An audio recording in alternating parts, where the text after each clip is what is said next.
Speaking of protecting our stake in the West Philippine Sea, how are we faring in the diplomatic and geopolitical side? To talk to us about that, we have Cleve Arguelles, President and CEO of research firm Numero. Magandang gabi. Hi, good evening. Thank you for having me. Okay, Cleve, I mean, we've been seeing the West Philippine Sea almost every day now, and it feels like it's one country hitting the other every chance they can. I mean, where are we at right now at this point in terms of diplomacy? Yeah, I think that for many reasons, but especially because of the many incidents that has been happening in the past weeks, in particular with respect to the bombarding of the using water cannons of the Chinese Coast Guard among Filipinos, that we are observing an escalation or a worsening situation in the West Philippine Sea when it comes to the conflict between the Philippines and China.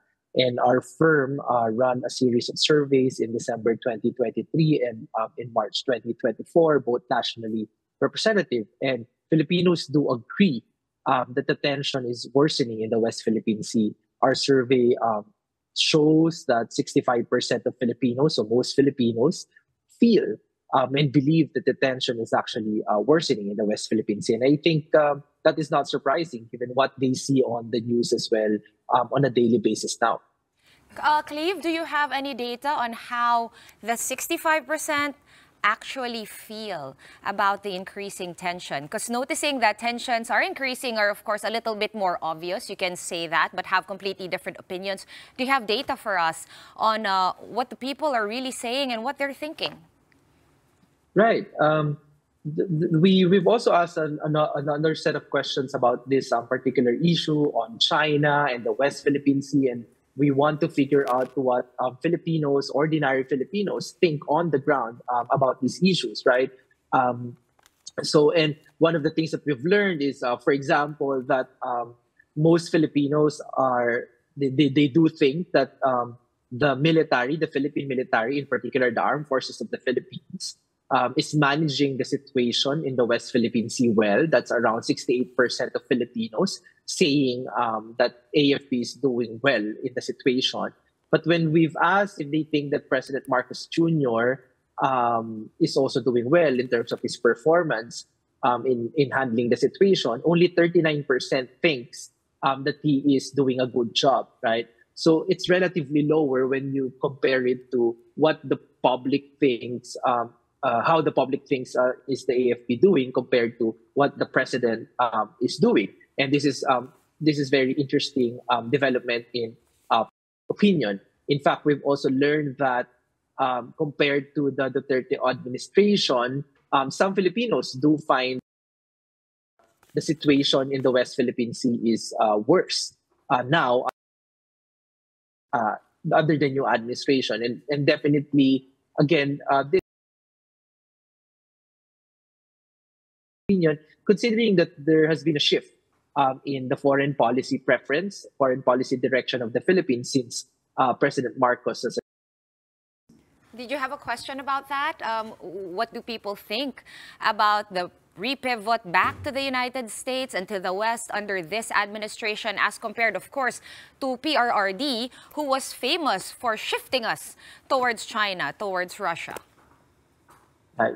Generally, our survey data would show that President Xi Jinping and China as a country does not really enjoy popular support among Filipinos, despite the previous administration's friendlier approach to China, and some would also say that Duterte has campaigned for an improvement in the image and the perception of Filipinos in terms of China and President Xi Jinping and their interest in the West Philippine Sea. Despite all of those, it appears that China doesn't still enjoy popular support among Filipinos. So only 20% of Filipinos express confidence that the Chinese President Xi Jinping is doing the right thing when it comes to world affairs. That's relatively really low, especially if you compare it to the results for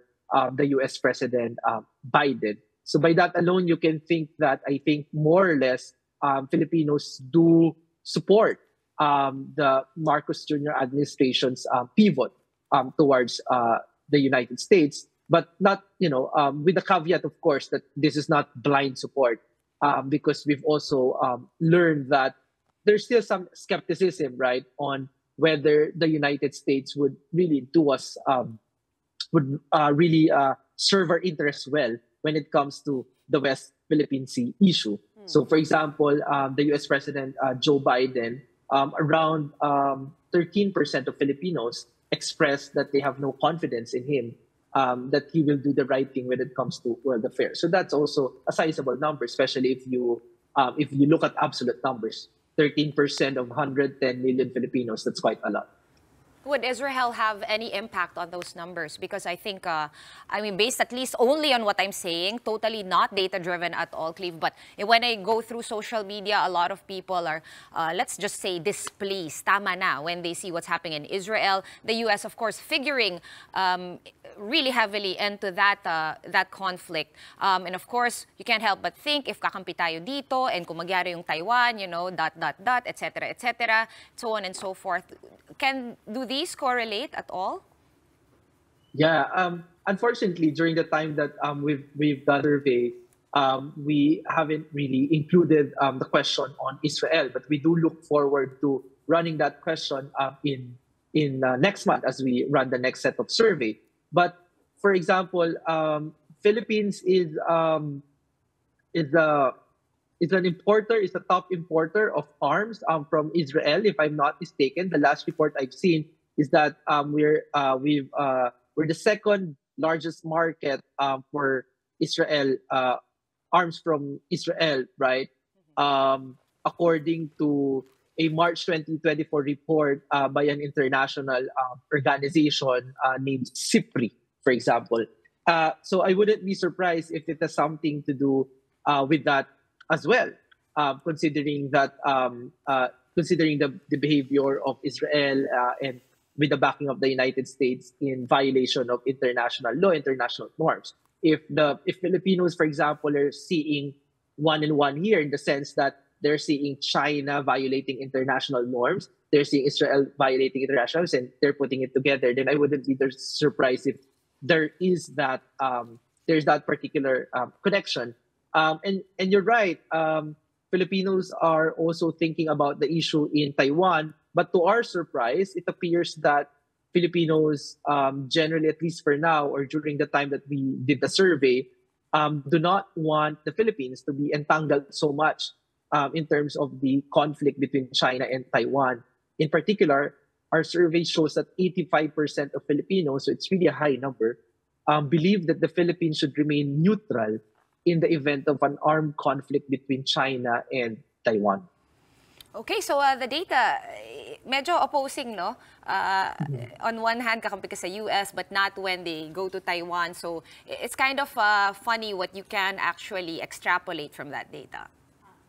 Yes, you're right. And today we actually did a briefing among different sectors, private sector, diplomats, people in the government and the development sector as well. And one of the key things that we've been sharing about the data is that I think what it shows is that there is a level of, or I describe it as public anxieties on and uncertainties in terms of what is happening in the West Philippine Sea. On the one hand, they do understand that our interests may align better with the United States, considering the bullying that we have been receiving from from China rather. But on the other hand, Filipinos are quite skeptical of also tying us together with the United States and all of its consequences and baggages. For example, this issue with in the event of an armed conflict between China and Taiwan.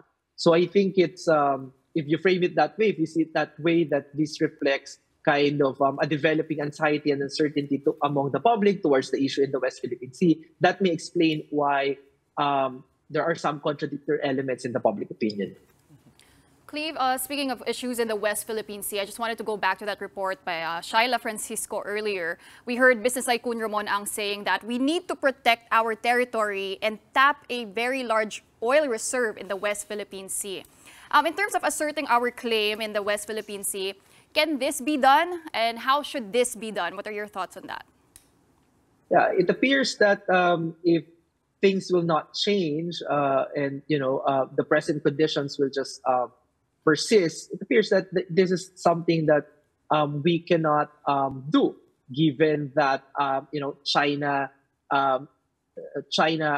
enjoys control significant parts of what is ours and even parts of our exclusive economic zone in the West Philippine Sea. So it would be hard for us to be able to exploit the resources that's available there, and that's partly the reason also why China refuses to give in to our justified claim, right? Because they do want to be able to exploit these resources as well, because it's reported to be a resource rich area, and they do want to exploit it for their economy as much as we want to do it for ourselves, right? So I could imagine that it would be a red line for China, that they wouldn't allow us to be able to exploit those resources, and given the current conditions, that we find it difficult even to do resupply missions, for example, to our troops based there.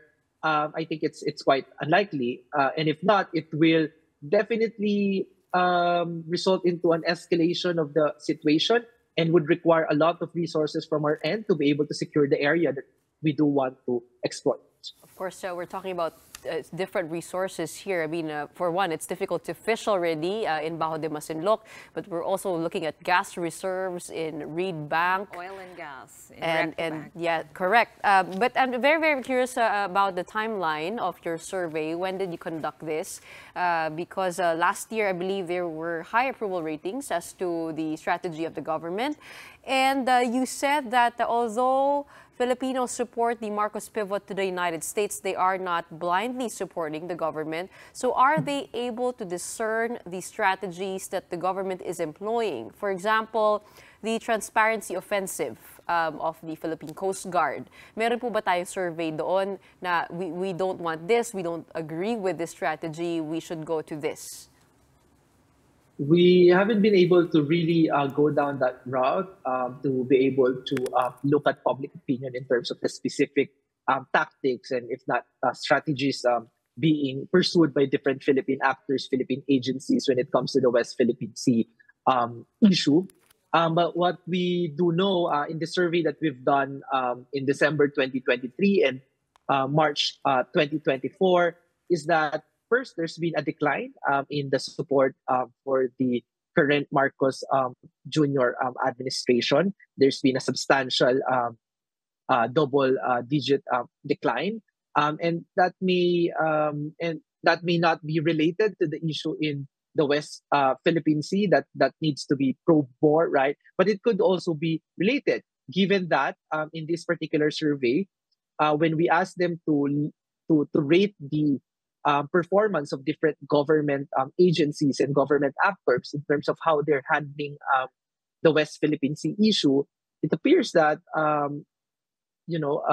among others, the president received the lowest kind of like positive ratings. It's only at 39%. If you compare it to our Philippine military, it's at 68%, and different other government agencies, just for example, the Coast Guard, also enjoys a higher number of support, close to that of the AFP. So if you draw insights from that, it may appear that to broader public imagination, some of the things that we have been doing, whatever it is that people perceive to be the strategy of the military and the Coast Guard and other government agencies, it appears to be working out well for them. But what the president is doing appears to be still good for a sizable number of Filipino, 40%. That's still high, but that's no longer the majority. So the Filipinos don't attach the strategy of the military to the president. Is that correct? Or is it more like it he's appears, giving yeah. command responsibility? So the boots on the ground, they approve, but not to the one ultimately who has the last say. Yeah, it appears so, given that there is a difference in the assessment rating, right, received by these different two actors, right? But we can still probe more, right? Whether that's really the case, whether the Filipino public really do distinguish between the military and its commander-in-chief. And as in many things in Philippine politics, what should be is quite different from how people really perceive it on the ground. Well, it does bring to mind the controversy over the Westcom commander and issues over authority and who makes the decisions, right? Well, thank you so much for the data that you gave us tonight, and we look forward to more of that on the West Philippine Sea. Thank you so much for joining us, Cleve Arguelles, President and CEO of research firm WR Numero.